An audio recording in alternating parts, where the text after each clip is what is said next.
জাহাঙ্গীরনগর বিশ্ববিদ্যালয়ের তারামন বিবি হল আজকে ঘুরে দেখাবো। 3, 2, 1. এটা হচ্ছে আমাদের ডাইনিং রুম। এখন যেহেতু খাবারের সময় হয়নি তাই এখন ফাঁকা।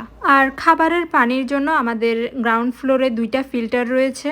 আর ডাইনিংয়ে খেতে যাওয়ার আগে আমরা এখান থেকে হাত ধুয়ে যাই, আবার খাবার খেয়ে এসে এখানেই হাত ধুই। আর আমাদের বেসিনে সবসময় সাবান বা হ্যান্ড ওয়াশের ব্যবস্থা থাকে। এই জায়গাটা হচ্ছে মেয়েদের সাইকেল পার্কিং করার জন্য।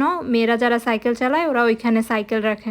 আর আমাদের গ্রাউন্ড ফ্লোরে টেস্টি ট্রিটের দোকান আছে। আমি বন্ধের দিন এসে একসাথে অনেক রকমের বিস্কিট কিনে নিয়ে যাই, যাতে খিদা লাগলে রুমে খেতে পারি। সেদিন আমার আম্মি হলে আসছিল, তো আম্মিকে নিয়ে গেস্ট রুমে বসে চা খাচ্ছিলাম। এটা হচ্ছে আমাদের গেস্ট রুম। কারো কোনো পুরুষ গার্ডিয়ান আসলে এখানে এসে দেখা করে, আর মহিলা গার্ডিয়ানরা তো রুমে যেতে পারে। আমাদের গ্রাউন্ড ফ্লোরে 3টা ফ্রিজ রাখা আছে।